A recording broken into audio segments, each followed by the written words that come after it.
Study IQ bank and SSC, शुरुआत से सफलता तक। नमस्कार साथियों, मैं राहुल स्टडी IQ पे आप सभी का बहुत बहुत स्वागत करता हूँ।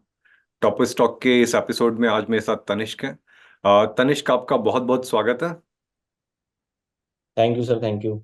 तनिष्क, हमारी ऑडियंस को, जितने भी बच्चे, जितने भी एस्पिरेंट्स आपको देख रहे हैं, उनको आप एक अपना थोड़ा सा इंट्रोडक्शन दे दीजिए। तो सर मैं गाजियाबाद से हूँ बेसिकली। एंड मैंने अपना ग्रेजुएशन बीटेक में करा है with computer science and engineering as my stream. After that मैंने 1.5 साल कॉर्पोरेट में वर्क करा है and then I like during that only I started my preparation for banking exams and this year I got into Indian Bank as PO and clerk both. So Tanishk, आपको बहुत बहुत congratulations qualify करने के लिए। Thank you sir, thank you. तो Tanishk, computer science का background रहा है, इंजीनियरिंग करी थी और कॉर्पोरेट में जॉब भी करी थी। तो ये थॉट कैसे आया कि बैंक के एग्जाम्स देना है? सर गवर्नमेंट जॉब में जाने का थॉट तो पहले से ही था। लाइक इट वाज फिक्स्ड कि मेरे को गवर्नमेंट जॉब ही मतलब प्रिपरेशन करनी है फ्यूचर में। बट एक प्लान बी के तौर पे I thought BTech would be a great option because उसके बाद कंपैरेटिवली बाकी स्ट्रीम से ज़्यादा चांसेस होते हैं to get into a job and start a career.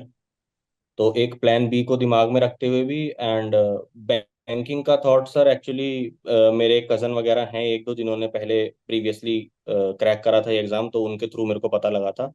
तो उसके बाद से I started my preparation for banking. Tanishq, एक चीज बताना, बहुत सारे ऐसे लोग होते हैं, उनकी एक कॉमन क्यूरी रहती है, कॉमन क्वेश्चन रहता है, क्या हम हाँ जी। जॉब के साथ तैयारी कर सकते हैं? तो आपने तो TCS में जॉब करी थी, उसके साथ साथ आप क्वालिफाई कर ले गए, तो क्या कितना मुश्किल होता है जॉब के साथ प्रिपेयर करना, या किन बातों का ध्यान रखना चाहिए जॉब के साथ प्रिपेयर करते हो? सर जॉब के साथ प्रिपेयर करना आई थिंक फीजेबल है, बट कभी कभार बीच में ऐसे पैचेस आते हैं जिसमें तुम्हारी प्रैक्टिस छूट जाती है बिकॉज ऑफ हाई वर्कलोड। मतलब अनइवन आवर्स होंगे, 12 12 13 13 घंटे की शिफ्ट्स होंगी, तो उसमें जो और इसमें पूरे एग्जाम इसमें प्रैक्टिस के अलावा कुछ और है ही नहीं। जितनी बार प्रैक्टिस करेंगे उतना ज़्यादा वो एफिशिएंटली परफॉर्मेंस आएगा इवेंचुअली एग्जाम में। तो फीजेबल है, बट अगर आप लोग मतलब मैं यही कहना चाहूंगा कि अगर कोई अफोर्ड कर सकता है देन सिर्फ 1 साल सब कुछ छोड़ के प्रिपेयर करना would be a better option than preparing with a job.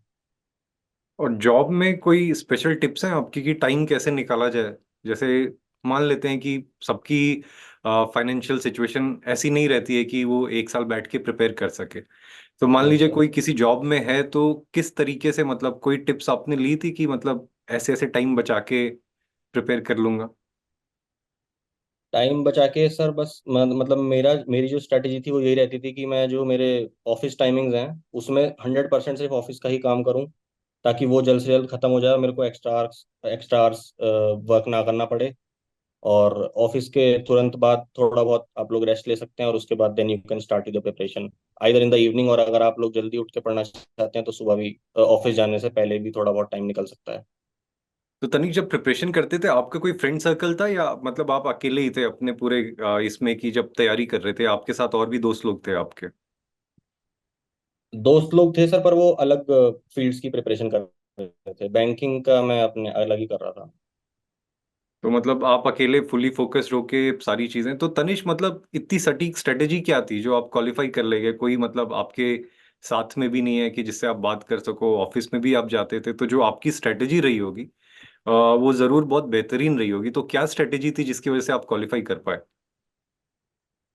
तो सर स्ट्रेटेजी से पहले मैं बता देता हूँ कि ये मैंने 2022 में जब मैं जॉब कर रहा था तब मैंने अपना पहला अटेम्प्ट दिया था।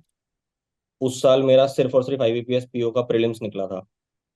और उसके बाद मेंस में आए मतलब जो मेरे मार्क्स थे वो सिर्फ 2.5 और 2.75 मार्क्स कम रह गए थे मेंस की कट ऑफ से। तो मेरे को पता था कि मतलब ट्रैक तो सही है बट थोड़ा प्रैक्टिस की कमी थी क्योंकि टाइम मैनेज नहीं हो पाता था काफी बार।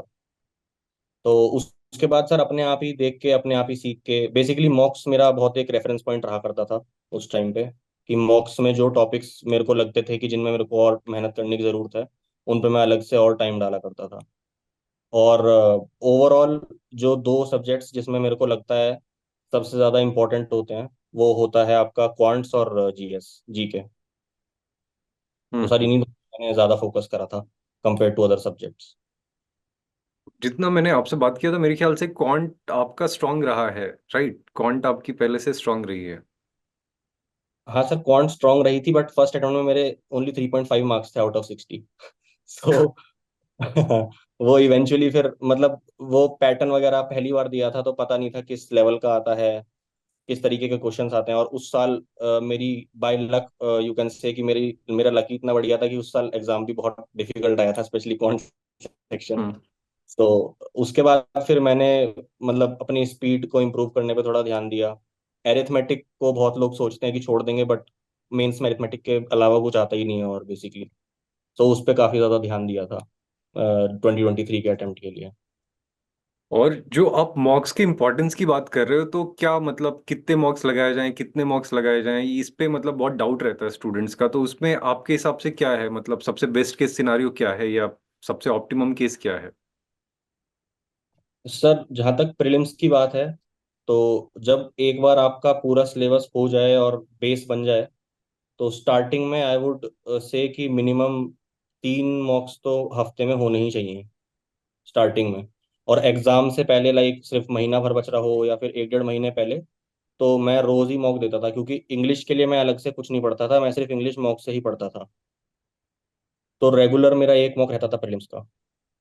तो ये मॉक्स के बाद तनिष कोई कुछ नोट्स मेंटेन करते थे? जैसे आपने इंग्लिश के मॉक्स लगा लिए, अब उसमें से जो हाँ चीजें जी। आपको मिली, जो चीज नहीं हो रही, तो उसको नोट डाउन कर लेते थे? रिवाइज कैसे करते थे इन मॉक्स को? हाँ सर, नोट डाउन कर लेता था मैं कुछ पॉइंट्स, और कुछ पॉइंट्स आपको एक मतलब बिगर पिक्चर मिल जाती है कि ये वाला सेक्शन मेरा वीक है, तो वो माइंड में रह जाता था कि इसमें मेरे को ज़्यादा मेहनत करने की ज़रूरत है। बाकी जो बहुत छोटी मोटी चीज़ें होती थी उनको मतलब मैं मॉक्स के थ्रू ही आगे सही करने की कोशिश करता था। और कुछ चीज़ें तो जो ज़्यादा इफेक्ट कर रही थी मेरे स्कोर को, उनको मैं नोट डाउन कर लेता था और उनको अलग से फिर एक्स्ट्रा टाइम देता था उन टॉपिक्स पे। तो तनिष्क, मतलब आपका स्टोरी जो है बहुत ही इंस्पिरेशनल है, क्योंकि जॉब के साथ प्रिपेयर किया, बहुत कम टाइम में आपने प्रिपेयर किया और फाइनली आप क्वालिफाई कर ले गए। तो आपको क्या लगता है कि ऐसी कौन सी मिस्टेक्स हैं जो बाकी एस्पिरेंट्स कर देते हैं, जिसकी वजह से उनको क्वालिफाई करने में दिक्कत होती है?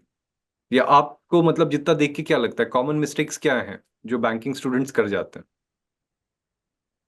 सर कॉमन मिस्टेक जो सबसे ज्यादा जो मैंने भी अपने टाइम पे फील करी थी वो ये थी कि सपोज हम लोग क्वांट से शुरू करते हैं। हमने एक बार क्वांट्स का सिलेबस खत्म कर लिया, तो उसके बाद फिर स्टूडेंट्स जल्दी में कि जल्दी करना है, नेक्स्ट सब्जेक्ट पे जंप कर जाते हैं।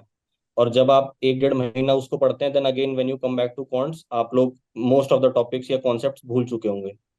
तो वो एक I think practice is the key. अगर प्रैक्टिस वो रोज लाइक इरिस्पेक्टिव ऑफ कौन सा टॉपिक चल रहा है, I think maths and reasoning की side by side practice is very important, regular.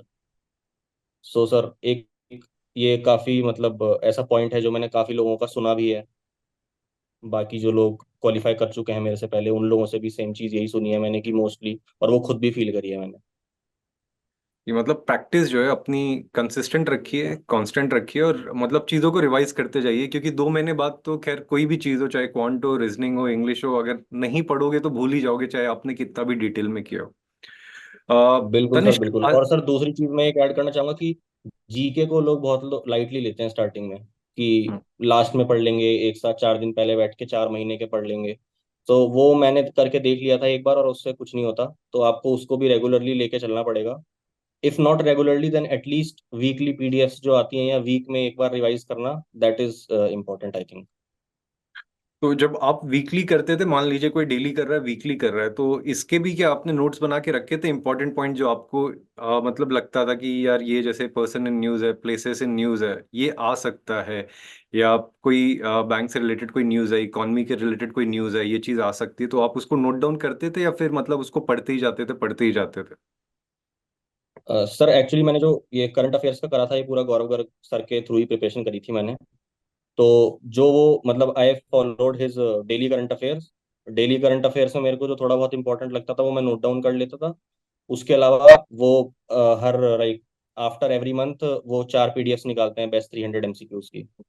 सो वो एक बहुत ही अच्छा रिवीजन का पैकेज रहता था। और at the end of like towards the exam banking awareness की भी वो लेक्चर्स लेते थे। तो वो सारा इंपॉर्टेंट पॉइंट्स वगैरह वो वहीं से ही कवर हो जाते थे मेरे। उनका मैं प्रिंट आउट जरूर निकलवा लेता था।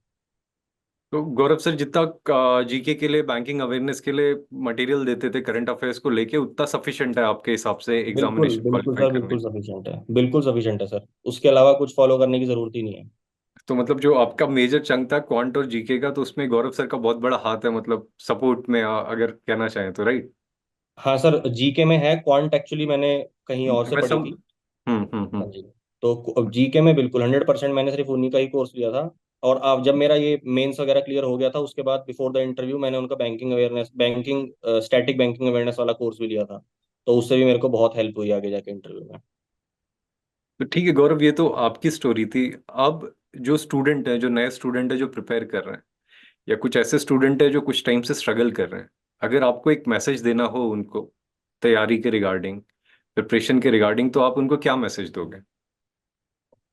सर मैसेज तो मेरा बस यही रहेगा कि एफर्ट्स तो डालने ही पड़ेंगे ऑब्वियसली, बट एक एक सही उस पे पैटर्न पे डालने पड़ेंगे। पहले आपको स्टडी करना चाहिए पैटर्न एग्जाम का क्या होता है। उसके बाद मॉक्स देने चाहिए एक आध, टू नो योर लेवल की अभी आप कहाँ पे और आपको कहाँ पे मेहनत करने की जरूरत है। और उसके बाद सर एक सबसे इंपॉर्टेंट चीज़ कि रिसोर्सेज को लिमिटेड रखिए बस अपने। बहुत ज़्यादा रिसोर्सेज फिर at the time of the exam जब आप वहाँ पे बैठे होंगे तो वो माइंड में chaos क्रिएट कर देते हैं, फिर आपको कुछ भी समझ नहीं आएगा। सो रिसोर्सेज अगर लिमिटेड रहेंगे तो उतना ही आगे जाके फायदा होगा। तनिष्क, बहुत ही अच्छी अच्छी चीजें आपने बताई, बहुत अच्छी अच्छी टिप्स दी। और आज हमारे साथ जुड़ने के लिए तनिष्क, आपका बहुत बहुत धन्यवाद। Thank you sir, thank you, I am very dilated for this opportunity. और तनिष्क, हम लोग तो पड़ोसी हैं, मिलने का कभी कोशिश करते हैं आते हैं आपसे साथ। तो दोस्तों, ये थे हमारे साथ तनिष्क। आशा करता हूँ इस टॉपर टॉक के एपिसोड से आपको चीज़ें सीखने को मिली होंगी, समझने को मिली होंगी, और आपकी प्रिपरेशन की जर्नी जो है थोड़ी और आसान होगी। आपसे फिर मुलाकात करेंगे। तब तक के लिए अपना ध्यान रखिए। धन्यवाद। Study IQ bank and SSC, शुरुआत से सफलता तक।